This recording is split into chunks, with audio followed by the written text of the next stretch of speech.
Hey guys, Kyle the Death Knight of Anime here, bringing you my review for My Hero Academia chapter 195. Now, one thing I liked about this chapter right off the bat is how it addressed that even after being beaten by Izuku and everything that happened to the sports festival, pretty much Shinso's motives and how he plans to achieve them haven't changed. Like he's pretty much still even after what happened, he's for the most part still like I will say his mind is probably a lot clearer now, but about what he needs to do. But overall, he's still the same Shinso, and like I said, if anything's changed, if anything has changed about him, I think it's that he's become more focused on his goal, and especially he's become more focused on his goal, and he's become a little more razor focused on what he intends to do and how he intends to achieve his goal. So, yeah, right off the bat, that's immediately something that's kind of both the same.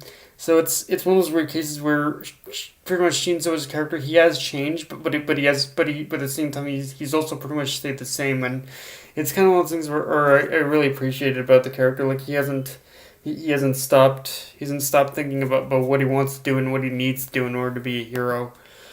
Um, Now, and let's take a moment to dive into the new but minimalistic aspects of Shinzo's design in this chapter, because we pretty much see he pretty much has a mask, and he has some capture tape around his neck, like pretty much Aizawa.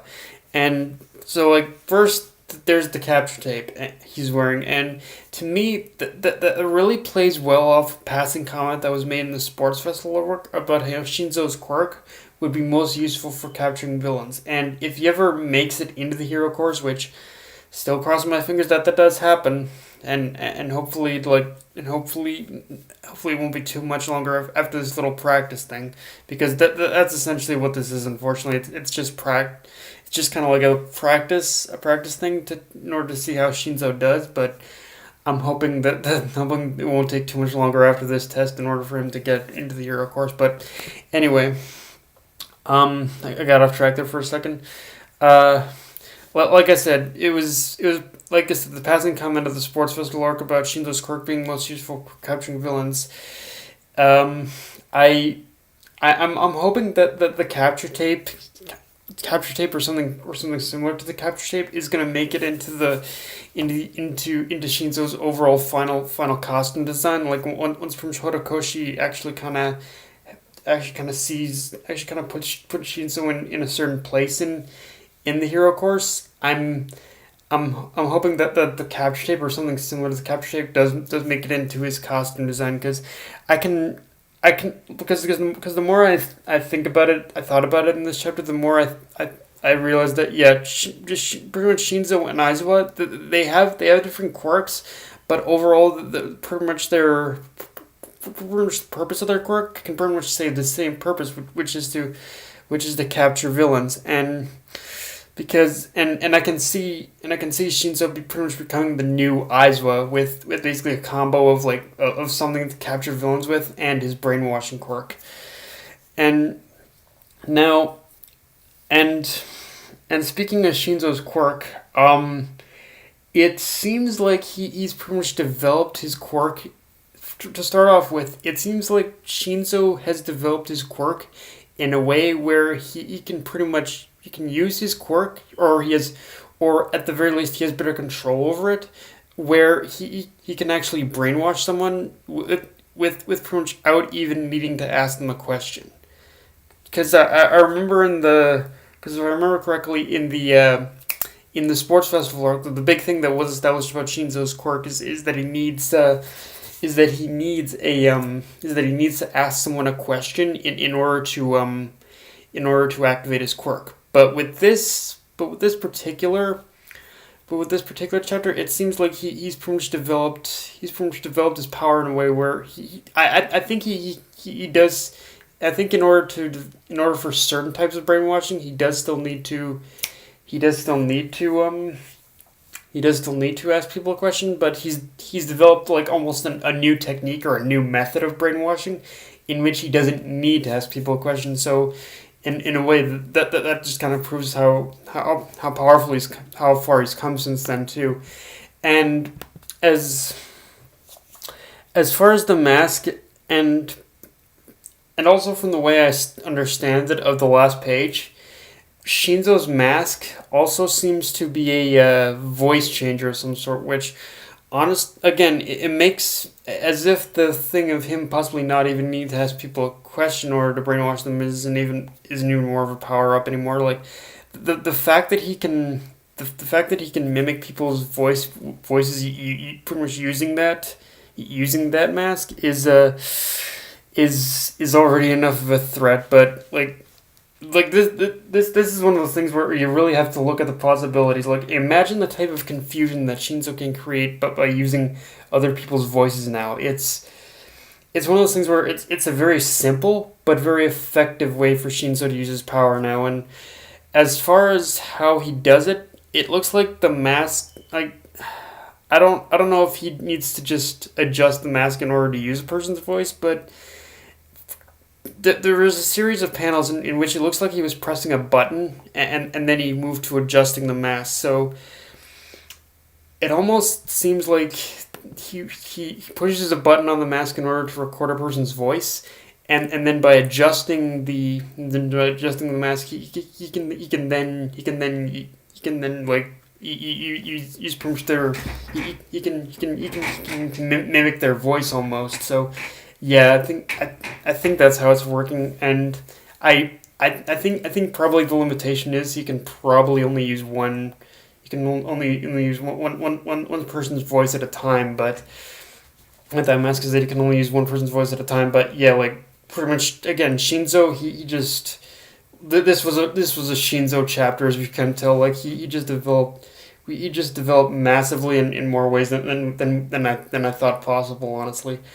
And like yeah, and now and aside from all that Shinzo goodness though, because yeah, All Might in this chapter he brought up a very interesting point in this chapter, because the first thing he brought up is that like when I think Midnight asked him a question of who's going to win, Class A or Class B, he actually brought up a very good point, which is that because of Class A's penchant for getting into trouble, they pretty much have developed an innate sense of crisis aversion and management. But their biggest weakness lies in the fact that they've been forced to develop their abilities on the fly. Whereas Class B, for the most part, has managed to remain in a more controlled environment, allowing them to develop and understand their abilities more.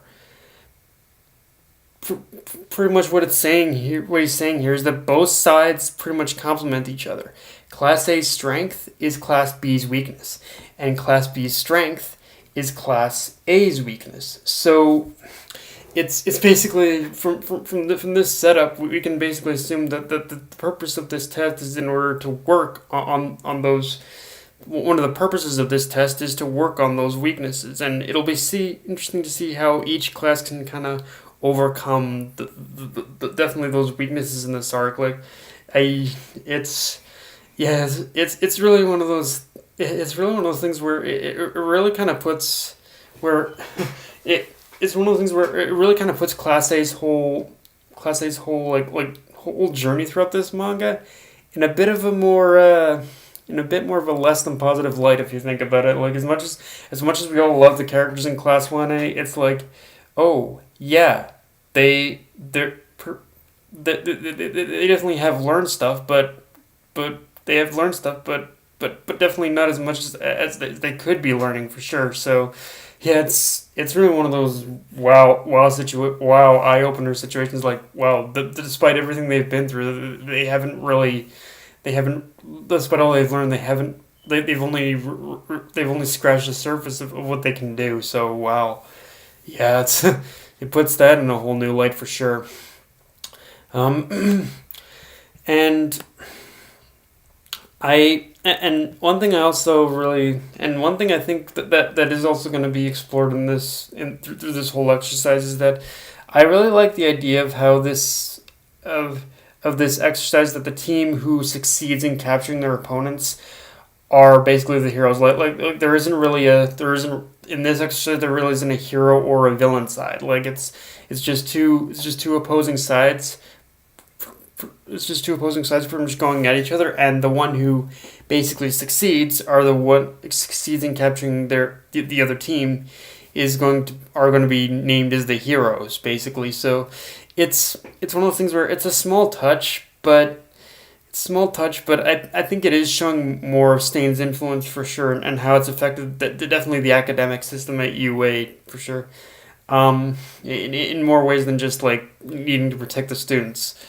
Um, Plus, another thing I think this whole exercise does is that it gives the students experience on how villains think, and allow them to see that no one villain is exactly like that. All villains, just as there are many different heroes in this world, there are just as many different villains, and including the methods and the means in which villains fight heroes definitely when in groups. So and yeah, it's really just gonna prepare him for basically what's to come for sure. Because like it's like pretty much Vlad said, the villains have been organizing, so it makes sense to kind of put them in this kind of a training right now.